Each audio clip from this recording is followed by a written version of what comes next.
અરે પછી લાગો પછી પૂજા કરો પછી લાગો ચાલી જ નહીં કહેતો પણ આજ ટ્રાય કરીએ.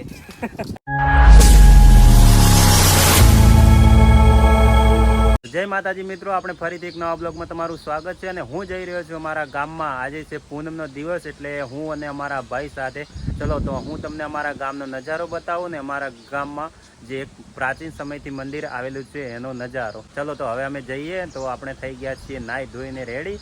તો અમારા ભાઈ પણ આવે છે સાથે, તો ચલો એમને બતાવું અને અમારા મિત્ર પણ છે. અને આજનો જો તમે આજનો નજારો પણ જોઈ શકો છો, આજનો બહુ સારો નજારો એવો છે. તો મિત્રો જુઓ આજનો વ્યૂ. અને અમારા ભાઈ પણ આવી ગયા છે ને અમારા મિત્ર પણ આવી ગયા છે, તમે જો. જય માતાજી મિત્રો, અમે આજે ચાલતા જઈ રહ્યા છીએ ગામમાં. આ અમારા વિનોદભાઈ છે, ચાલવાનું ના પાડતા હતા પણ અમે જબરજસ્તી એમને લઈને આવ્યા છીએ. કીધું કોઈક દિવસ ચાલો તમે મંદિરે તો ફાયદો થાય તમારા માટે. પછી જબરજસ્તી લઈ આવ્યા તો હવે ચાલે છે. તમે કહેશો કે ચાલી જ નહીં કહેતો પણ આજ ટ્રાય કરીએ. એમને પાછું રણોજા જવાનું છે, રણોજા દિવાળી પર જવાનું છે મારે ચાલો. એટલે કીધું અત્યારે પ્રેક્ટિસ કરી લઈએ એમ ખબર પડે ને આજે. ચાલો. જો મિત્રો તમે અમારા ભાઈબંધને તો મળી ગયા અને મારા ભાઈ પણ અમારી સાથે છે. તો આજનો વ્યૂ પણ તમે જુઓ. તો મિત્રો તમે જુઓ આપણે સિંગલ પટ્ટી ઉપરથી હવે મેન હાઈવે ઉપર આવી ગયા છે. તમે જોઈ શકો છો આ જઈ રહ્યા છીએ હાલ. જો અમારા ભાઈ ને મેં મારી સાથે ચાલી રહ્યા છીએ અને તમે જુઓ આજનો મોસમ તમે જુઓ બહુ ખતરનાક છે મિત્રો. ફાઇનલી મિત્રો અમે પહોંચી ગયા છે જે અમારા ગામના 4 રસ્તા પડે છે. તમને બતાવું કે અમારા જે ગામનું મંદિર આવેલું છે એ કઈ બાજુ આવેલું છે. જો તમે અહીંયા અમારા 4 રસ્તા પડે છે. એક રસ્તો ખિંમત બાજુ, એક ગુંદરી બાજુ અને વિઠુદર બાજુ. તો ચાલો હવે હું તમને બતાવું મારા ગામનું મંદિર ક્યાં આવેલું છે એ. તો મિત્રો તમે જુઓ આ 4 રસ્તા છે. હું તમને બતાવું કે અમારા ગામનું મંદિર કઈ બાજુ આવેલું છે અને તમને માહિતી પણ આપું કે આ મંદિર કઈ સમયથી છે. તો જુઓ તમે મિત્રો આ અમારા ગામનો નજારો છે. 4 રસ્તા આ છે ખિંમત બાજુ જાય છે, આ છે ગુંદરી બાજુ અને આ છે વિઠુદર ગામમાં જવાનો રસ્તો. તો ચલો હવે હું તમને અમારા મંદિરની મુલાકાત કરાવું. અને જો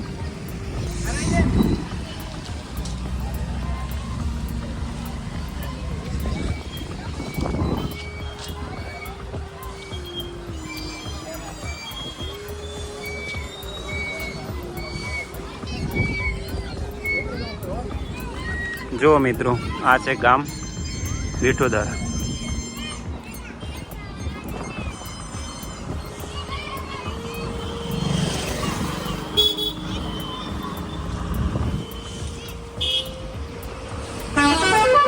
છે અમારા ગામની હાઈસ્કૂલ.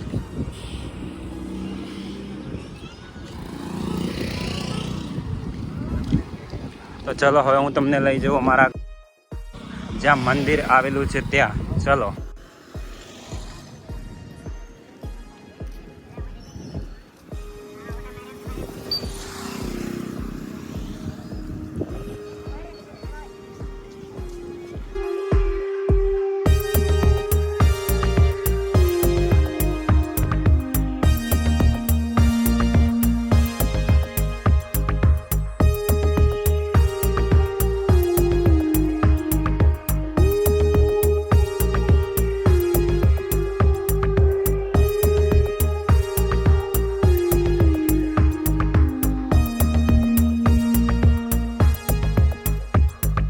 તો મિત્રો તમે જુઓ ફાઇનલી આપણે જે આગ માતાનું મંદિર આવેલું છે ત્યાં હું તમને બતાવું કે કઈ બાજુ મંદિર આવેલું છે એ. અને આ મંદિર શ્રી આગ માતાના નામથી પણ જાણીતું છે, તમે જોઈ શકો છો. જો મિત્રો અહીંયા જે આપણે મારા ગામ બાજુ એ રોડથી 3 રસ્તા પડે છે ત્યાં મારું મંદિર આવેલું છે ગામમાં.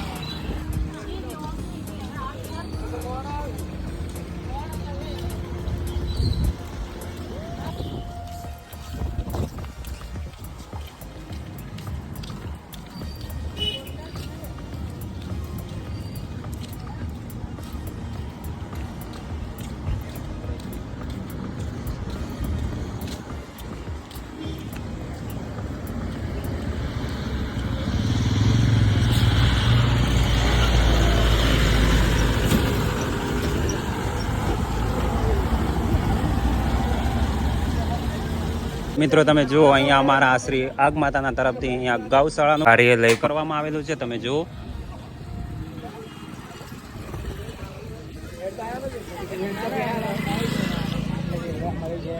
જુઓ મિત્રો તમે જોઈ શકો છો અહીંયા બહુ જાજી સંખ્યામાં ભક્તો પણ આવે છે.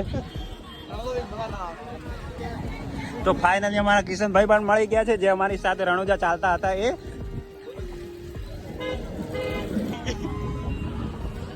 જો મિત્રો તમે આ અમારા ગામની મંદિર છે અને અહીંયા બહુ જાજી સંખ્યામાં ભક્તો પણ આવે છે.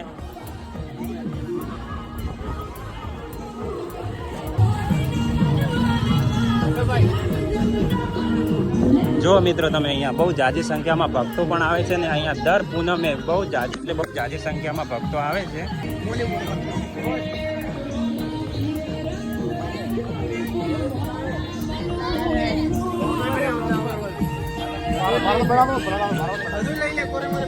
જો ફાઇનલી મિત્રો આપણે મંદિર સુધી પહોંચી ગયા છીએ તો પહેલા આપણે પ્રસાદ લઈ લઈએ.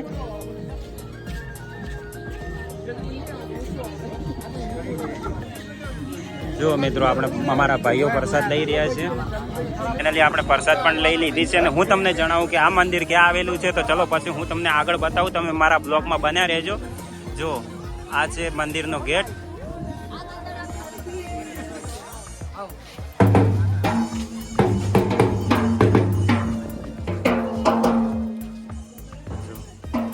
આ છે મંદિર. શ્રી આગ માતાના નામથી આ મંદિર જાણીતું છે. તમે જોઈ શકો છો કેટલી જાજી સંખ્યામાં ભક્તો પણ આવેલા છે.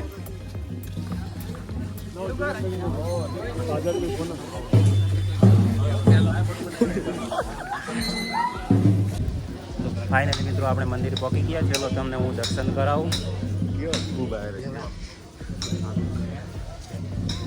જોઈ શકો છો મિત્રો આ છે અમારા ગામનું મંદિર. તો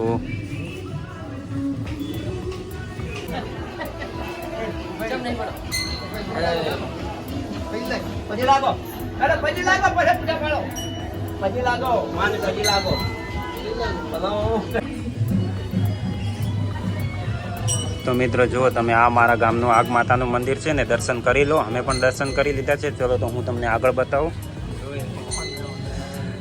જો આ છે રામાપીરના મંદિર.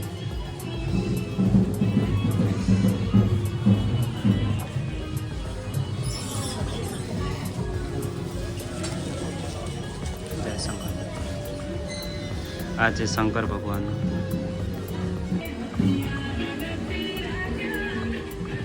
અને દર વર્ષે અહીંયા મોટો યજ્ઞ પણ થાય છે જે આસો સુદ આઠમના દિવસે અહીંયા મોટો યજ્ઞ પણ થાય છે. તમે જોઈ શકો છો આ છે અહીંયા યજ્ઞ થવાની જગ્યા. તો તમે જુઓ